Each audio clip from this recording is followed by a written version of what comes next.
It doesn't matter. You know what matters is that after all this time, after all of the accomplishments, Tom Brady still is wired in a way where he figures out how to hit himself right where it hurts. He's the only one that can do it. No one else can do it.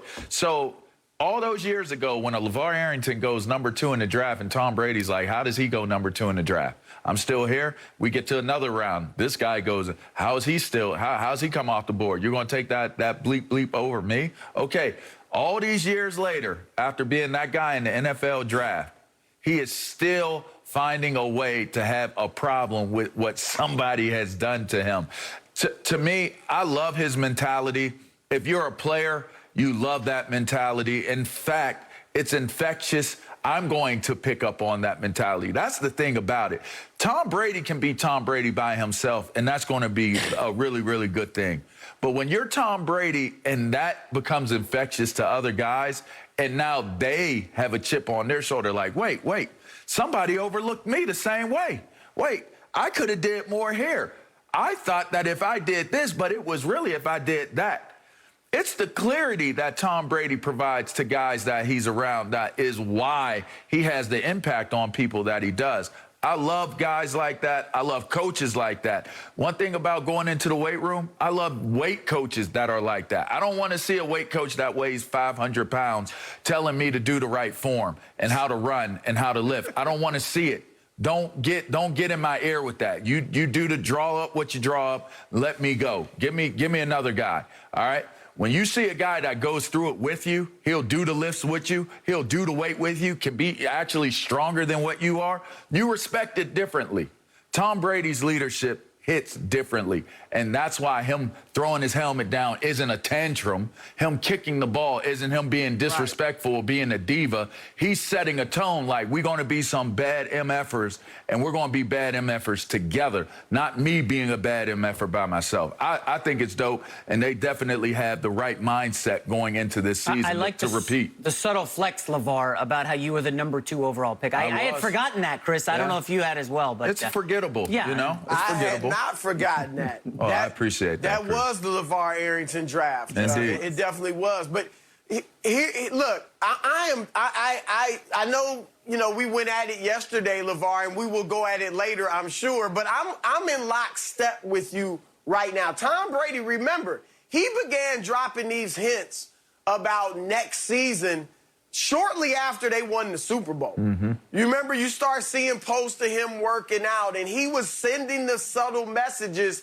that we're not done. And I think he's always looking for motivation, and he's got plenty. He's got more Super Bowl wins than any team in NFL history, any franchise in NFL history. And so now he's looking for more motivation. He went to a team last year that was 7-9, leads them to the Super Bowl in their first year. J-Mac brought it up. I don't like to think about going undefeated. But is Tom Brady in his mind saying this is something that I need to do? This is something I haven't done yet. This is something that only one team has done. This is something we should have done back in New England and we let it slip away in the Super Bowl. Remember, now, if they did that this year, he would go 20-0. 20 wins in a season, no losses. That would be incredible. Obviously, he's already solidified as the GOAT, but maybe he's using something like that for motivation. Also, Bill Belichick, and I believe Brady wholeheartedly when he says that he has respect for Belichick, and Belichick is, you know, responsible for so much of his success. That is totally true.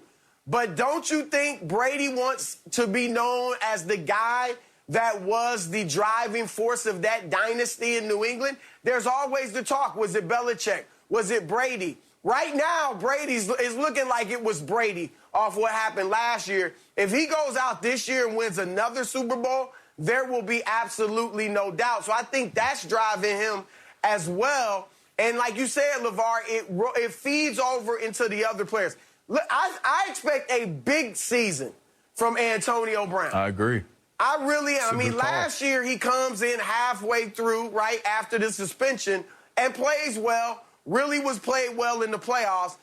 We haven't seen his name on the news wire for all the wrong reasons or anything like that. Seems like he's been quiet. I'm expecting him to come out and ball. I agree. I'm sure he's got another contract in mind, right? He missed out on big money a few years ago. I'm sure he's thinking about another contract. If he has a big year, maybe that could happen for him. So I'm looking for, I've been saying that I think it's Kansas City and Tampa Bay in the Super Bowl again in a rematch. And I've been going with Kansas City. But it's going to be tough to go against Tampa Bay because one more form of motivation for Brady. Oh, y'all talking about Pat Mahomes. He's supposed to be, maybe he could be the GOAT one day. He's the best quarterback in the league. I think that motivates him when he hears it about Aaron Rodgers, too. And when they face off, I think he uses that as motivation. So Brady is just a special breed. And he's bringing that culture to Tampa Bay. So, Chris, for the viewers at home who think me throwing out undefeated is crazy, you guys know I do a lot of gambling stuff for Fox Sports. I've got my Midsummer Manifesto coming later this week. I just looked at all the gambling lines for Tampa Bay this season. They are favored in every single game except one, a September matchup in L.A. against the Rams. They're currently 1-point underdogs. Folks, they are favored by more than a touchdown in many games this year, okay? The guys in the desert, these smart individuals who look at the numbers historically, all the analytics, Tampa Bay is going to be a juggernaut this year. As LeVar said, this Gio Bernard edition may not look big on paper, right? It's like, Gio Bernard, was he the number 2 guy to mix in Cincinnati? He's not. That's just another weapon at the disposal of Brady. They've got the best receiving core in the league. We talked about the Cowboys yesterday and how great their receivers are. Tampa Bay has better receivers. There's no doubt about that. Yeah. The Tampa Bay tight end, the depth there is incredible. Gronkowski's back. Like, it is going to be a party all season in Tampa. And this undefeated stuff, you guys can scoff at it now. Oh, we've heard that before. I'm just telling you, favored in every game except the Rams game where they're a 1-point underdog. They have a strong offensive line too, J-Mac. I think you make some good points. I mean, one thing that people may not be talking about because we get so heavy on Tom Brady is when you look at that defense, bringing back that defense, they have 2 premier middle backers on the inside. You have a premier pass rush on your defensive front. You have young budding talent in the back end of your defense. Their defense, largely in part, was the catalyst of this Tampa Bay team winning the Super Bowl. We may not look at it that way. Definitely. In history, we'll look at it and we'll say this is a Tom Brady-led team. They won the Super Bowl. They had an offense. Their defense won that game. They totally undressed the Kansas City Chiefs. They were able to pressure Patrick Mahomes in a way that we had not seen before. They were able to defense their passing game in a way that we had not seen before. So you got to give a lot of credit to the overall build of this Tampa Bay team. When you say go undefeated for an entire season, you're not talking about just a team that can just beat you on one side and in one phase of the game. You're talking about a team that probably in 3 phases, all 3 phases of the game, offense, defense, and special teams, are able to bring something to the table that actually they're going to always be winning at least 2 phases out of the 3 games. They always say when you're playing in the locker room during the week, when you're preparing, if you can win 2 phases out of the game, then you're going to win the game. If you can win the turnover battle, you generally are going to win the game. So you're looking at a team that is so well put together, and now you're talking about like bringing up AB or bringing up, other guys that may have better seasons than what they did last season.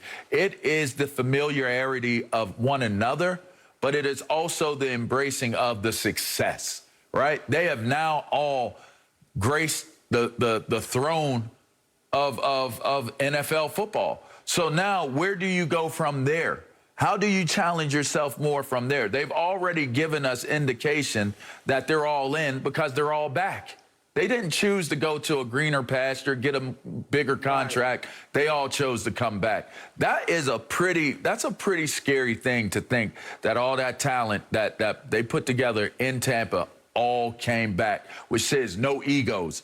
Usually that's the biggest thing, Broussard, is how do you deal with the egos, whether it be the ownership, whether it be the front office with GMs and different things like that, whether it's the coaches, whether it's the players. Ultimately, it is the egos that create a toxic culture. It doesn't seem to be any of that. In fact, they seem dialed in.